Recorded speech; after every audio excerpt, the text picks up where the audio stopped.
Anybody ask you where I'm going, where I'm going soon? Yeah, I'm going up yonder. Oh, going up yonder. I'm going up yonder to be with my Lord. Yeah. What up, everybody? It's April Dawn. Let's talk about it. This is Greenleaf, Season 5, Episode 8. The final episode. Series finale. Now, we knew y'all was planning on having this for 5 seasons the whole time. The show is so popular. We're so sad to see it go. We're going to miss this show. It's so good. It continue to get better and better every season. And so we're sorry it's going to go. And we still don't really know what the spinoff is going to be. But I don't want to waste no time. I took detailed notes, baby. So let's go ahead and get into it. We start off with Lady Mae. She's in the bed with James. He is gone on to glory, honey, okay? He's gonna put on his robe and tell the story how he made it over. Yes, God, okay? So I was sad because he was dead, and we know that he's dead. Now we see the body. And she takes out the ring that he gave her and she puts it on her finger and she kisses him. And so then we see Grace and Sophia. They're talking about the pictures and what happened, you know, and she's like, it's not important. She was like, well, it is important if you consider it not going back to school. Her phone is ringing at the same time, and Sophia gets up to walk away from her, and she's like, we're not done, we're not finished. So her friend Ann is calling her. This is the same woman who was trying to give her the job at 2020, but when she came to Greenleaf before and she didn't take the job. And she says now she has a job at CNN, and CNN is looking for some forward-thinking women. And she knows that CBS is doing a story on Bob Whitmore, and she feels like, you know, Grace might have had something to do with that. She said she just wants to check in with her because she knows she had family issues when she came back to Memphis before. But Grace tells her, well, those things are clear now. And she says, well, you know, they looking for some people, so, you know, call me, get back to me, but time is of the essence. So as she's hanging up the phone, May is coming into the room. So we see that May is telling them, she has told the entire family that James has passed. They are all in the room with him with his dead body. I wonder what happened to the ambulance. I guess they never came, or maybe, you know, they just waiting for the coroner or something, because you know how like when somebody dies, they don't send the ambulance. They don't need to. He's passed away. And so Charity starts to sing this song. It was beautiful, you know, it was very sad, and you have a transition into the funeral. The funeral was very small. I thought it would be a big funeral, but maybe because of COVID or something, they couldn't have all those people there, but who knows. They have a small funeral for him, and the saddest part of any funeral for me, y'all, is when they start lowering the body into the ground. Like, that's the saddest part of the funeral, because they're like gone, like you'll never see them again. You know what I'm saying? Like, that's the saddest part of a funeral for me. So I was sad. Like, I was sad. And I also was sad when they were singing, because they was all singing in octaves and in unison, and it made me sad that nobody had no harmony. And I know like at least 3 of them can sing on the cast, so like y'all couldn't sing in thirds, but you know, never mind, I digress. So Lady Mae takes Karissa and Jacob's hands as they walk back toward the house, and sort of in a funeral procession of them following her back up to the main house. So they're in the house about to eat dinner, and May is staring at the head of the table, you know, obviously where James used to sit, and they all kind of chime in about him. AJ says, you know, he never met anybody who understood him so well, but he didn't know him at all. You know, he didn't really know him at all, and nobody ever talked to him like that before. And they say, well, you know, James basically had a way with people. And Gigi talks about when he came there, when she first started working there, and told her that make sure she checks her heart, because everything that Jesus did was in love, and so she needs to be doing things in love as well. Dip down in love, okay? I was like, dip down and dripping, honey, with love. And AJ said he's going to build the car. Even if it takes him 10 years, he's still going to build the car. So I thought that was a beautiful moment with the family. Later on, we see Lady Mae. She gets up to take a phone call, and she tells them she'll be right back.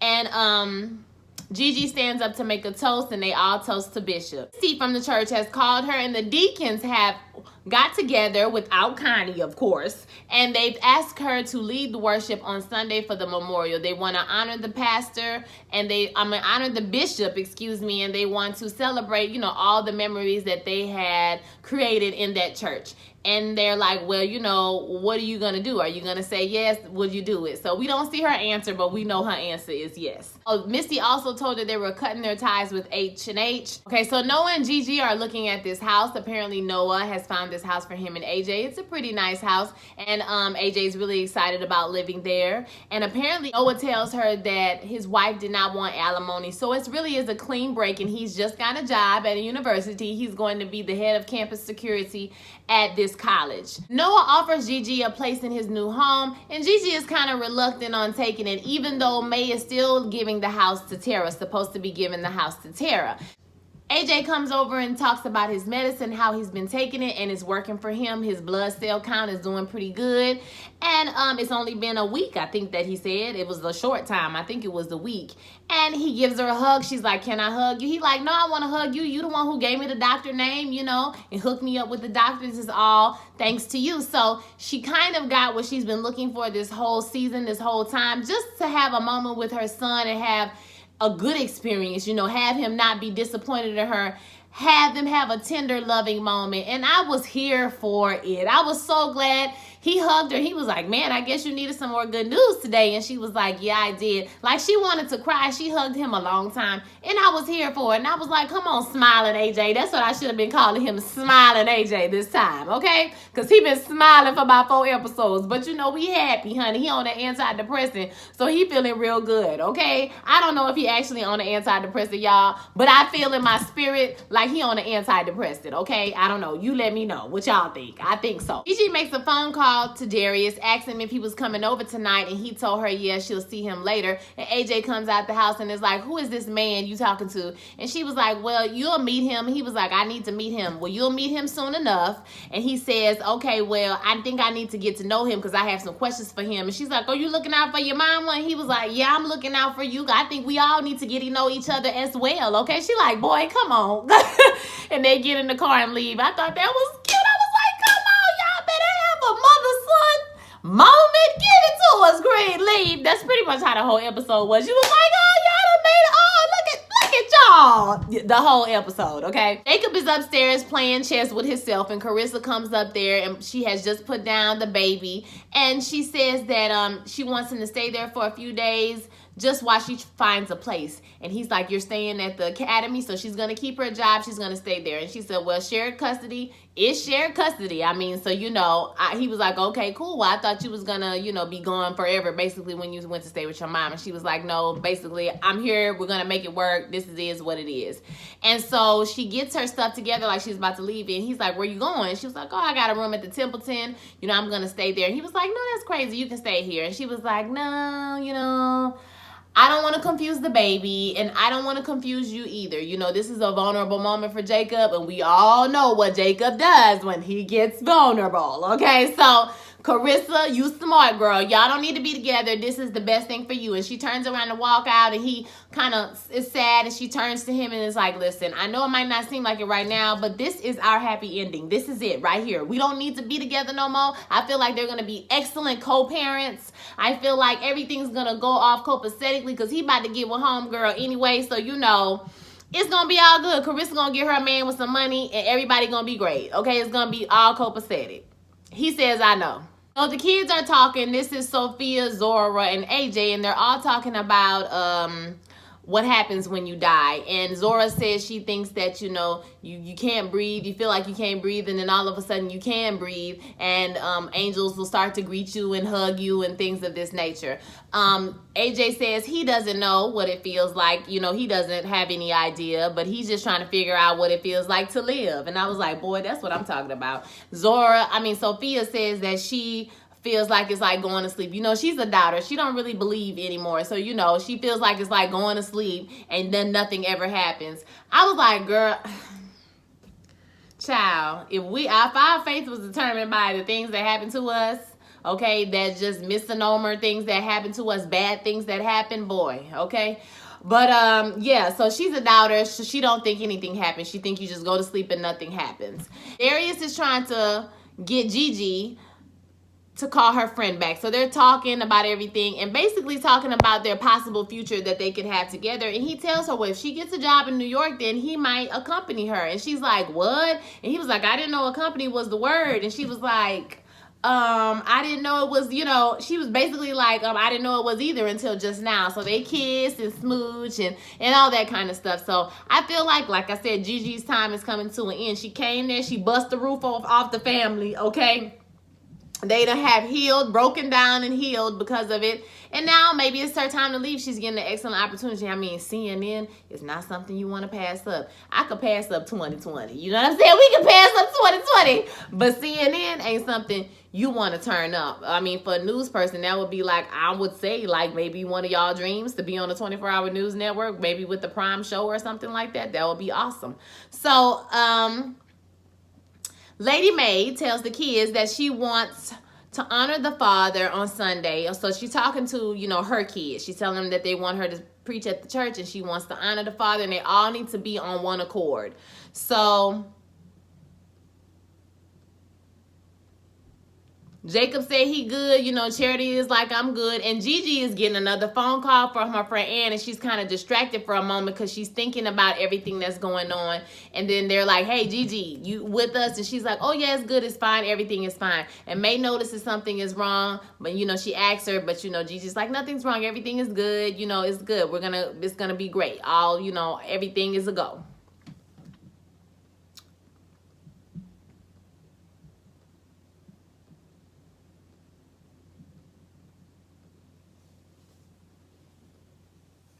So Corinne meets her at the church and they're walking through the hallways and she says she's sorry for the bishop's passing. And Lady Mae tells her, listen, you know, please try not to say his name this week. We're going to honor him. We're going to do it up big on Sunday. But right now, you know, my heart is nitroglycerin. And, you know, that, what she said, his name is a bump in the road. I thought that was a good analogy or whatever. And so she goes into his office. Corinne says, well, I thought you would want to have this space, you know, to kind of think. And the office kind of feels a little different now that James is not alive. You know, it's not no brown liquor in the cabinet and no cologne, you know, heavy, you know what I'm saying, Stetson and Old Spice in the air. You know what I'm saying? It feels a little bit different. So she goes in there and she kind of sits in his chair and she kind of looks around and, you know, ponders. And I feel so sad for Lady Mae. She did such a good job. Lynn Whitfield, she deserves an Emmy for this episode. I'm just going to say, for the sermon, she deserves an Emmy. If she don't submit, I know something. Okay? If she don't submit, I'm starting a letter writing campaign myself. Okay? Like, we need to get Lynn Whitfield. She needs to be submitting this for the Emmys. Period. On period. Jacob goes to see Tara at her church and she apologizes for the father dying, and she says she feels bad about the drama that possibly could have contributed to his stroke. And the doctor said it was a major cerebrovascular something, basically a stroke. And he says he's not holding any grudges. They're not holding grudges on their side, and, you know, hopefully they're not holding any grudges either. And she says Lady Mae wanted to ask if she could possibly give them 3 months because their father just passed, to kind of get over his death and get themselves together. And she says yes, of course. And she says, well, I just want to let you know that you were so upfront with me from the beginning. Like, I really appreciate that. And, you know, kind of, can we just call it even? And he was like, are you serious? And she was like, I feel I can't throw this woman out the house. Okay, there's no justice in this whole thing. We're all just human beings. I can't throw that lady out the house or make her leave or let her give the house to me, because I know exactly how she feels right now. And he was like, well, didn't you say God was going to give you a blessing? And she was like, well, maybe God meant that my blessing was going to come in a different way. And she says, either way, tell your mama that she can call me. Don't worry about it. We good. Okay, she can call me anytime she want to call me. And I'm praying for her and her strength during this time. I was like, come on, Tara turned out to be the one that turned out all right. She had a good mama, apparently, okay?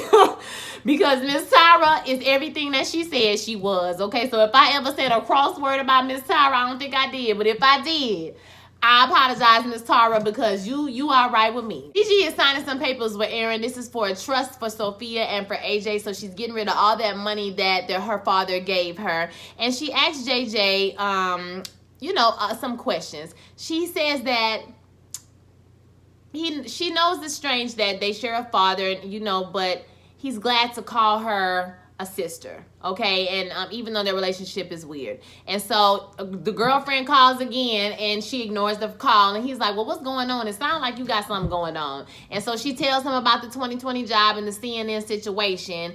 And he was like, well, if everything goes well on Sunday, you'll probably be back at the church. And she was like, yes, and my family is going through this whole time. I can understand that her son is coming around, the church, they got the church back. Everything is like lined up. Now would be a messed up time for her to leave, but also she has this opportunity. And he was like, well, I'm gonna tell you like this. I know exactly how you feel. I tried to be straight for like a really long time. I tried really, really hard. And after a while, I just couldn't do it no more. I had to be who I was. So basically, if you can't tell this woman no, you won't say no. And if you're gonna say no, you're gonna say no. So just let go and let God is basically what he's saying. Maybe it's time for you to move on. Maybe it is time. If you can't tell this lady no, it got to be for a reason. Lady May is reading her Bible in her room, and Jacob comes to her and he hugs her, and she's excited about preaching on Sunday, and he tells her that Tara said that they're all good, that they can stay in the house, they don't have to leave. And Lady May is really overjoyed. She seems to be really happy about this. She's speechless, and if Lady May is speechless, that's something, honey.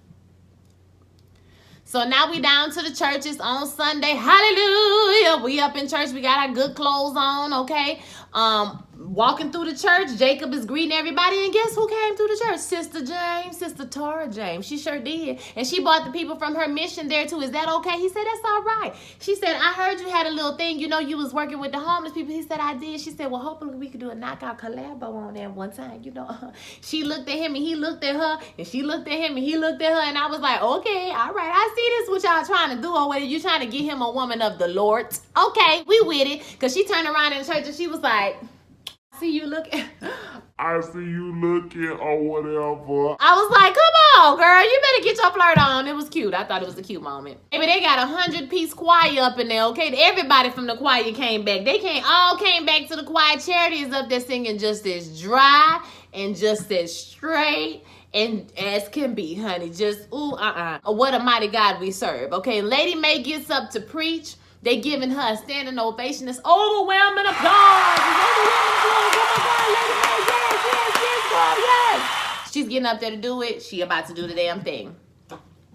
So she says she knows how Bishop is feeling right now. She misses him so much. She says she talked to Bishop more this week than she's talked to him in 10 years. And she said, she asked him what he wanted her to talk about, and he wanted her to talk about something new. Tell them something new. So she said before they get into the memory, she wants to, speak to what he wanted her to talk about. And so she gives a scripture. The prophet Isaiah says, I'm speaking for God. Speaking for God, I'm doing a new thing. Do you not perceive it?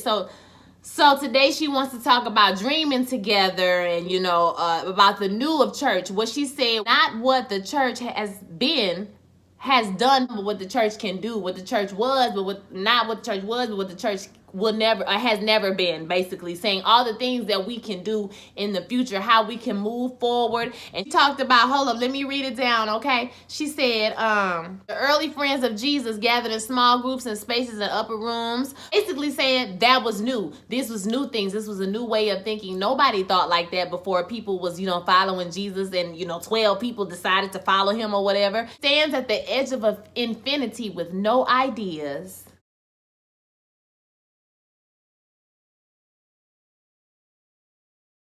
With her heart and her mind open for something new. And she says, if you want God to make you something new, come forward. So they pan to AJ several times throughout this, and baby, he is crying, baby. He about to come to the Lord. I was like, come on, lay it on the altar. Just come on. Get up. He comes up to the altar. The family goes around him. They're all praying and giving hallelujah. You notice Sophia was, absent. She probably was sitting in the pew like, but Sophia did tell her mama, hey, I think your work here is done or whatever. And so, yeah, you know, they all praying for AJ. Like I said, he's getting saved. This is a bookend because you remember he talked to Bishop about getting saved the episode before, so he gets saved. You know, fun fact, when I was a kid, this was my favorite part of church. Like, I really didn't like going to church as a kid. I thought it was boring. I didn't like it because I didn't understand what they was talking about. It was a lot of hollering and screaming, but it wasn't a lot of teaching. So that was something I looked for as an adult. But as a child, I thought it was boring. But the best part of church to me was when they do the invitation and then people start coming up. I don't know why. It's just something about people like surrendering and say, okay, I'm coming. You know, I'm just trying to renew. I'm trying to start fresh. It's something about that that just moves me a little bit. And when I was a kid, I used to be like, they coming. I mean, more than I would be in the sermon. You know what I'm saying? You're so excited about the people going up there and, you know, just changing their life. I think that's amazing to make that choice to, like, change your life or whatever. So I digress. But moving right along, AJ got saved, and that's great. So Gigi came in to see Lady Mae. Lady Mae is sitting at the desk, and she's like, we got the church back. Basically, she overheard Missy saying, you know, Lady Mae was going to be preaching, or the guest was asking who was going to be preaching every Sunday, and, you know, Lady Mae was like, you know, with God's guidance, you know, I'll be preaching or whatever every Sunday. And so they talk about AJ is doing great. He's doing great on his medicine. He got saved. Like, wow, this is amazing. And then she tells her, Mae's like, listen, I know you got something to tell me. And so Gigi tells her, listen, I got a job at CNN that I could leave. And her mom is like, no. Now is not the right time. I need you. I'm going to be starting this new position. You know, I need you to be here. And she says, Mother, now is your time. Okay. You don't need me. I've been here. I've done what I needed to do. And now it's time for me to go. It's time for me to go.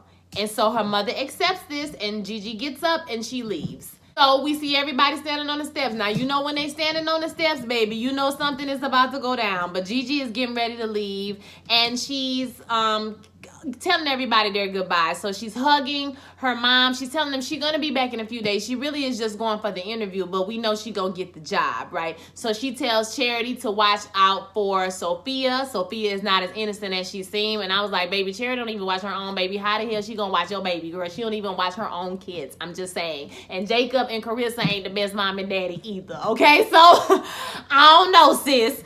But she give her a hug. She tells her that Charity finally tells her sister that she's the best sister ever. She tells her that God is going to do something special with Gigi. It's going to be something special. She don't know what it is, but God is going to do something special with her. And so she gives her a hug. And she also tells Jacob, keep an eye out on Zora. Jacob tells her to keep an eye out on Zora in New York because we know she's going to get the job, and we know that Zora is probably going to New York, and maybe she can stay with her on Gigi. So who knows? Maybe that's what the spinoff will be. Who knows? And so then she gets to Lady Mae, and she hugs her, and she thanks her, and Lady Mae thanks her. She says, for sowing discord in the field of her peace. Do you remember when she said that on the first few episodes? I can't remember which one, but she said she was sowing discords in the field of her peace. They needed it. She said, don't even say nothing, just give me a hug. So she gives her a hug, and Gigi gets in the car, and they drive off. And if y'all remember at the very beginning of the series, she was driving in, so looking at the lake. This time she's driving out, looking at the lake. I'm sure she's thinking about Faith. And when they get to the gates and they go out, the man is like, are you Pastor Greenleaf? And she was like, no, it's just Grace Greenleaf now. Like the same little conversation they had at the beginning, they had it at the end. The gates close, she looks forward, she takes a deep breath, and that's it. So excellent episode. I thought they did a good job tying everything up. They literally tied up every single story. We still don't know who Daryl James' pappy is, but I ain't gonna fret because at the end of the day, it's not really that important. Daryl James was the important person, not who his daddy was. So other than that, I thought that the show was excellently ended. I thought this episode was excellent. Lady Mae's sermon, baby, I was in my house hollering. Dun, dun, dun, dun, dun, dun, dun.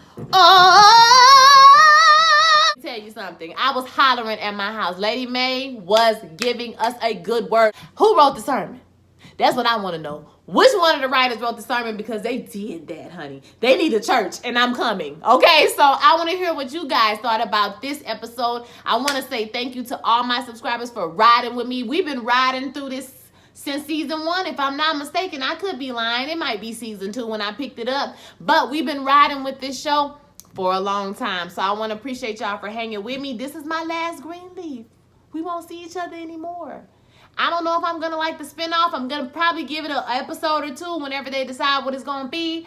And we'll see what happens from there. All right. So I want to hear your thoughts. I know at some point in this video I had put my IG tag. Please follow me on Instagram.